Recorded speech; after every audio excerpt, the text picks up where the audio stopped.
Les éditions Tellem présentent un enregistrement intégral de Le pays des choses perdues de John Connolly, lu par Cécilia de Berg.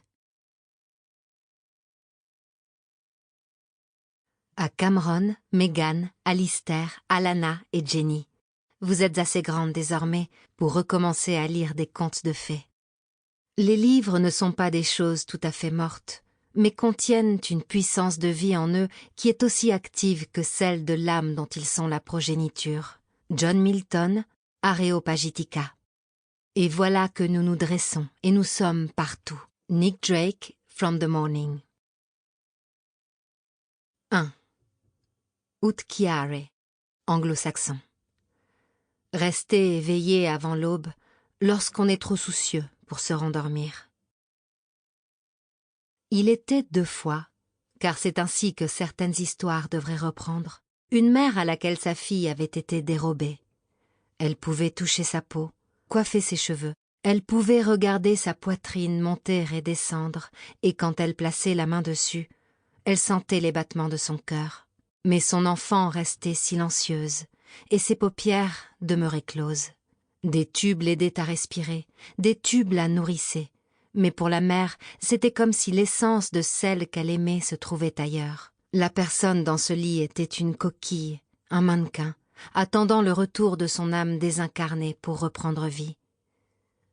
Au début, la mère pensait que sa fille était toujours là, endormie, et que le son d'une voix aimée lui racontant des histoires ou les dernières nouvelles pouvait l'inciter à se réveiller. Mais à mesure que les jours se transformaient en semaines, et les semaines en mois, la mère éprouvait toujours plus de difficultés à croire à l'immanence de sa fille. Aussi en était-elle arrivée à craindre que tout ce qui constituait son enfant, tout ce qui lui donnait un sens, sa façon de parler, de rire, de pleurer même, puisse ne jamais revenir, la laissant complètement dépossédée.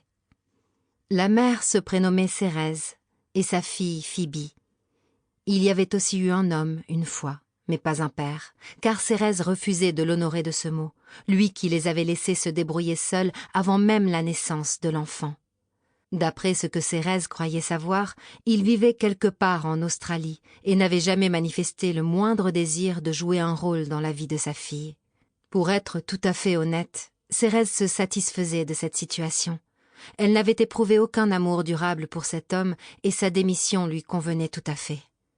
Elle lui gardait une infime part de gratitude pour avoir participé à la conception de Phoebe, et par moments, elle le reconnaissait dans les yeux ou le sourire de sa fille, mais c'était une impression fugace.